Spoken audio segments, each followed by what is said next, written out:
We don't have to wait any longer for our next guest. If he's ready, you like that transition there? I did that pretty well, I thought. If our guest is ready, he can leave us a thumbs up.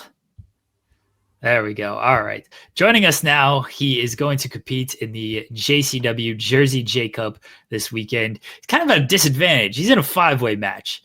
I don't know about this. I feel like there's things against him, working against him in there. Here's Charles Mason joining us now on the show. Charles, how you doing? Hey, how you guys doing? Yeah, I heard you say a disadvantage. It's the second time I've kind of had the odds stacked against me in this J-Cup, and I kind of get why, right? I'm a dangerous man myself, and it probably takes more than one person to get me out. I don't think anybody would be happy seeing me leave with that J-Cup and that championship. Now, when you learned of the bracket and you saw, okay, you've got Fuego del Sol, Mr. Danger, Sidney Akeem, Teriyaki, besides the fact that, all right, why are they putting me against 4 people where everybody else, outside of the triple threat match between Jack Cartwheel, Marcus Mathers, and Jackson Drake, why am I getting 4 opponents? What were your thoughts when you saw these 4 opponents? Yeah, I mean, I think I deserve a marquee opponent, and instead they put me up against people like Mr. Danger, who I've been in the ring with before and I've beaten before. Fuego del Sol. Now Fuego's the one that kind of stands out, as well as Sidney Akeem. I've never faced Sidney before, but me and Fuego have a bit of a history. And then there's Teriyaki. I don't know who that is. I've never been around him, never met him. So I take offense to this matchup, you know. But if I win, when I win, the second round is intriguing. I don't want to look too far ahead, but I face whoever comes out victorious between Atticus and Joey. And Joey I've beaten before. I faced before. Atticus, now that's intriguing. That's something that makes me salivate, just the thought of being in the ring with Atticus Kogar. So you say you're looking forward to coming. Who's going to come out the winner of that matchup? Is there anyone else in the bracket that you wouldn't mind seeing coming up in the Jersey J-Cup? There's a few people, right? On the opposite side, because I'm going to win my bracket. I think that's a foregone conclusion. On the other side, there's one matchup that I'm interested in seeing the results to. That has my trainer, Amazing Red, going up against someone who I've beaten before and someone who holds that championship in Masha Slamovich. And it's been a couple years since me and Masha have touched, and I've been waiting to get my hands on her. We're scheduled to be joined by Masha in about 15 minutes. Oh yeah, or so. Yeah. I mean, if you got time, we can get you both on here. If I have enough time. That'll be busy man. Do you have? So I'm gonna ask. Do you have maybe a write-in question for Masha that we can ask her? Do I have a question for Masha? Yeah. I don't know. I guess how does it feel knowing that her reign is going to come to an end and that she's going to have to feel my arms around her throat squeeze once again? How does she feel knowing that that's her future? That's a dark question. I look forward to her answer on that. You're coming off a big few weeks here, so really the entire first half of 2024. I know it's not even a half, but Amazing Red, Richard Holiday at a cage match at Hammerstein, Ricky Starks, Steve Macklin. I mean, that's a hell of a run there for 2025 thus far. Like, what's your 2025 experience been like, and what stands out to you in these first, I guess, 8 weeks of the year? Yeah, I mean, my 2025 has been stacked. It's been great though. I've come out victorious, more times than not so far. 2024 was a rough year for me. Towards the end of it, as you know, I was incarcerated. Someone turned their backs on me. They snitched me out. I've since been pardoned, so that part of my life is behind me. But it took 3 months away from me, so I have a lot of time to make up. I don't care much for lists until you insult me, right? 2 years ago, and in PWI, it was like 250 or something like that. Last year, I fell all the way to 4 in the 400s. That's an insult. So I have a chip on my shoulder. 2025, January. That was the matches that you named were just January. And now we're in February and I'm going to win the J-Cup. So, I'm coming out with a bang, and we'll see what the rest of the year has in store for me. But yeah, Charles Mason is going to be one of the biggest names in wrestling by the end of this year. So you mentioned earlier your background being trained by Amazing Red. I am a native New Yorker myself, so I did see you during the start of your career over in like House of Glory and the independent scene, going all around the East Coast. So how much has like it changed for you as far as like your mental and how you approach the wrestling game from like that first day with Amazing Red in the gym in Brooklyn to now? Yeah, it's nice to know that you've been following my career for some time, and you've probably seen a massive change in who Yes. I am since then. Right. I think I started around end of 2017, 2018, and the real shift came during the pandemic. Right. I started off with my brother. His name was Alex Mason, and then we had a falling out. And then I would ask myself, why am I here? Why am I really here? And I'm here because I enjoy inflicting pain on other people. And when that switch happened, I embraced it, and I take it with me to every single match. Everything I do is to bring pain to someone else, because that's what brings me joy. Even saying it right now brings me joy. There's an intensity that just flows through my body when I'm hurting somebody else. And that has elevated me. That's been the thing that's taken Charles Mason to new levels, right? And I will continue to embrace that. I will continue to embrace this monster that has grown inside me. And as I said, by the end of this year, that monster is going to be everywhere. Where did Indeed, I this? think so. I wanted to ask a follow-up because, like I said, I've watched you from the beginning to now. How like compare like your original ring gear to what you wear now? How comfortable are you in that? Because I always wonder that watching you wrestle, because I remember you in like regular wrestling gear, and now seeing you in the button-down shirt, the slacks, the shoes. Like, how comfortable is that for you? Yeah, that's most people think it's uncomfortable. And they're custom suits. They're custom suits that I can move around in. I can still fly around the ring. There's no limitations. When I was in gear, right, this was what something Amazing Red had taught me and tried to ingrain in me at the beginning of my career, that this is what a wrestler looks like. But I'm not a regular wrestler. I'm not your average wrestler. I'm not here for the big contracts. I have money. I don't need a contract. I don't need to look the part. I wear a suit. Right now I just came from the gym. So, but most of the day I'm in a suit, and that's where I feel comfortable in.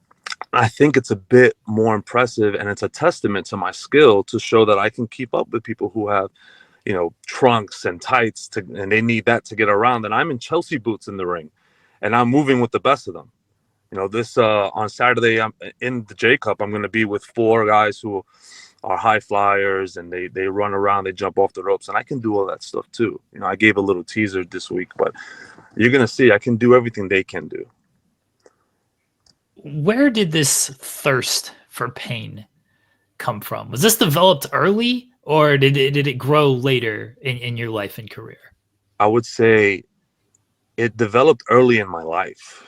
As a toddler, as a young man, I remember when I was about 7, 8 years old, there was a stray cat that I had saw, and he was limping around. I don't know what had happened to him, but I just felt this sudden urge to inflict a bit more pain, and that's where it started. It started with small animals, and then the more I grew, and as a teenager, I remember being in class, and someone said something to me that they shouldn't have said, and I punched this man in the face, and I never stopped.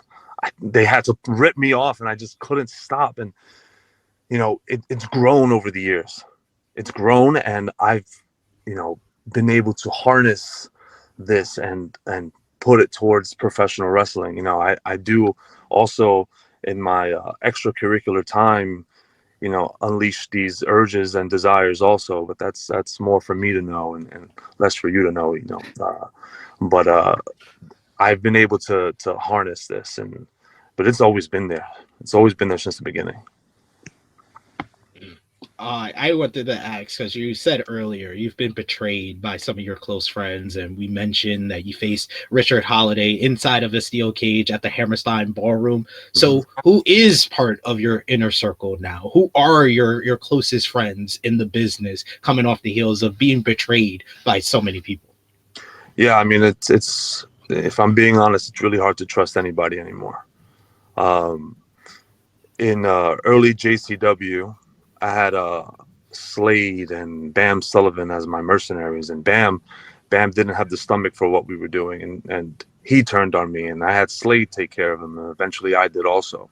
And then Parrow joined me, and I thought Parrow would be loyal to me, and he was for some time, until another man with money came in, and I don't know if it was jealousy or what that drove Parrow to side with Richard. And I thought Richard was just like me, but he's not. Just because we come from wealth together, he did not have that beast inside him that I tried to unleash, and I really tried my best. And he showed signs of it with Hammerstone, but he's really just a selfish person. He wasn't ready to be part of like-minded people. At the moment, Slade, who is my best friend, is the only man I can trust. Slade has his own goals. Slade has certain things that he wants to do and certain people that he wants to hurt, and he's going to do his thing and I'm going to do mine. But I know that Slade will always be by my side. And if you follow me in House of Glory, I have a few young little minions that I'm trying to help unleash something inside of them and turn them into true cold-blooded killers. But aside from those people, I don't trust anybody else. So there's a man that you took out last year. His name is Jordan Oliver. He's still sidelined.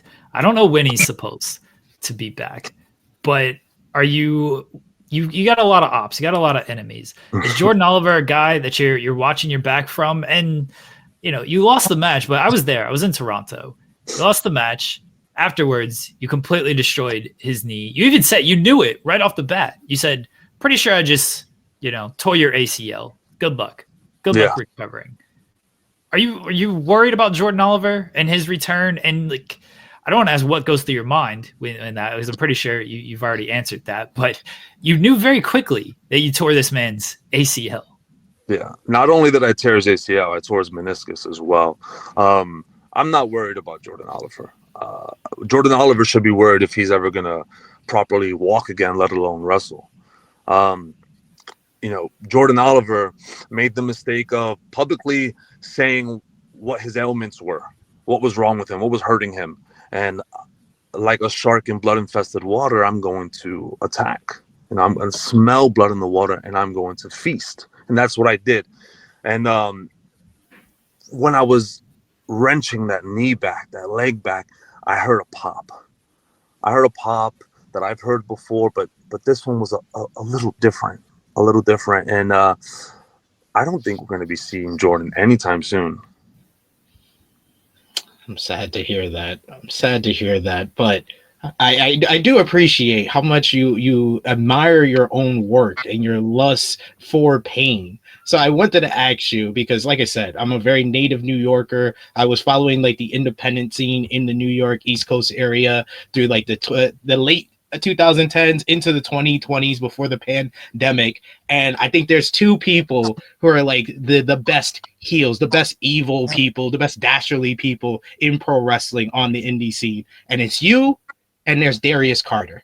Mm-hmm. So for the people out there who might believe that Darius is the most evil person on the New York independent scene, what makes you different and that much more the personification of evil compared to Darius? I have quite a bit of respect for Darius and what he does, and admire his work a bit. And what, the way he can manipulate joints and make people submit. I like to see that. But the difference between myself and Darius is Darius has surrounded himself with mediocrity for far too long. Darius has been doing this a lot longer than I have. And some would say I've surpassed him already. Darius is, he's, like I said, he's talented and he has the tools, right? But I don't think has fully embraced that lust for pain, and I think he's kind of losing his thirst for it. And I'm not sure if you're aware of this, but me and Darius are supposed to face off in July at the Mecca, and I think I can reignite that lust for him and bring that thirst back for him. And but we're gonna see who's a bit more evil, as you say, who's willing to go the lengths that they're willing to go. So we play a game on this show, and I'm gonna switch it up a little bit. We typically play a game called Partner Promo Punch in the Face. I give you 3 names, you pick one to partner with, you pick one to promo with, you pick one to punch in the face. That doesn't seem as fun for someone like you. So I'm gonna switch it up, and we're gonna go. You'll see where I'm going with this. But murder, and team up with. Okay. Okay. I know you should go murder, injure, team up with. Well, when I give you the names, you'll explain why All I'm right. going with these. So I got 2 kind of versions of this. The first one is a non-wrestling version. I'm gonna go Patrick Bateman, Hannibal Lecter, and Dexter Morgan. Okay. Murder, and team up with. I'm murdering Dexter. And then I'm teaming up with Hannibal Lecter and murdering Patrick Bateman. That's a smart move. Yeah, I think Hannibal Lecter is the most intelligent of them all, and that's someone I want by my side. Patrick Bateman is a bit what's the word I'm looking for? He's kind of on edge all the time, and then doesn't really think through his actions. And then Dexter kind of has a bit of a good heart sometimes, and I don't have any room for that. And maybe me and Hannibal Lecter can share meals together. It'd be nice and lovely. All right, now I'm going to give you 3 wrestling names, and I'm going to make it to where I try not to add any of your people you're kind of close with or you've been close with. I'm going to give you 3 names that I don't feel like you like too much, but it's still the same game. We'll go injure. We don't want to condone murdering other wrestlers on here, although I advocate that. I advocate for that all the time. Yeah, fair. Okay, however you want to frame it. But Masha Slamovich, Jordan Oliver, and Ricky Starks. Okay, and we're doing murder, team, and what else? Still murder. Yeah, murder team, murder. Yeah. All right. Let's see. I'm gonna say I'm murdering Jordan Oliver for sure. Right? You guys miss him. A lot of people miss him. Let's put him out of his misery. Let's just take away all hope. Jordan's dead. And then between Ricky and Masha, I think I'm gonna kill Ricky. As much as I look forward to taking the JCW title away from Masha, and I've shared a ring with Masha, to me, Masha is one of the most ruthless wrestlers out there right now, especially ones that I've shared a ring with. And she's one of the few people that I enjoy watching. She's another person who likes to choke people out. And you ever see the face she makes when she's doing it? She might not have outright said it, right? But she's just like me. There's something that's happening when she's choking people out. Her blood is rushing. There is something going on, and I think that me and her together would create a lot of havoc for people. We'll do some murders together. Who knows? I mean, you've seen her when she's causing pain with Killer Kelly. It does feel a certain way to some people. Yeah. She looks a bit excited. Charles, thank you for joining us today. I'd wish you good luck this weekend, but I feel like your opponents need it more than you. So good luck to your opponents this weekend. Let everybody know what you got coming up and where they can find you at. Yeah, I mean, I have the J-Cup coming up. House of Glory, March 15th. We have Mercedes Monet will be in the house, and as well as Danhausen. I'm not sure if I'll be there. We'll see. But go check that out. And then on Instagram, I think my handle is like Charles.Mason. I don't even know what it is, honestly. But it's Charles Mason on Twitter and on Instagram. So follow me there.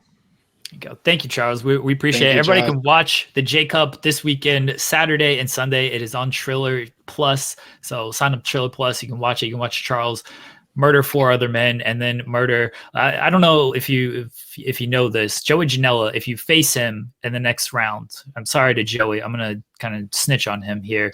He's got a ruptured bicep. Yeah. So if you see him in the next round, he's made that quite public, and like Joey has put that out there. I'm not saying anything that's not known. Yeah, I told him if it's me and him in the next round, I'm gonna rip the muscle right off the bone. See, Charles has already put it out there, so I'm not giving him any information he doesn't know. Yeah, I'm trying to get Charles on my good side here. You see this man? I don't want him against me. That's fair. I'll find he you. knows I'm a New Yorker, so I think I'm good. You told me where you're from, so it's gonna be easy to find you. You have a little green screen background. I'm gonna find where you told me you were at the Toronto show. I'll hunt you down. Oh well, I'm not gonna be in Toronto too often. No, this is why I need you on my side, Charles. I got other wrestlers against me. Cole Radrick, he's against me. Can you murder him, please? I will. I will. He hates me. He hates my guts. I don't like him. So yeah. Well, so we'll find pleasure in go Cole out. I advocate for murder all the time on this show, Charles. We need more of that. We need more murder. See, I'm saying me and Charles are alike. I think we can team. No, we're not alike. Okay, don't stay in your place. Sorry. Understand? We're not alike. We think alike, maybe. Right. Well, enjoy speaking with Masha. Ask her those questions. Ask her what it's gonna feel like to lose to me. And on Saturday, Charles Mason's gonna kill them all. Thank you, Charles. Thank you, Charles. Enjoy your weekend. Right. Sorry to your opponents.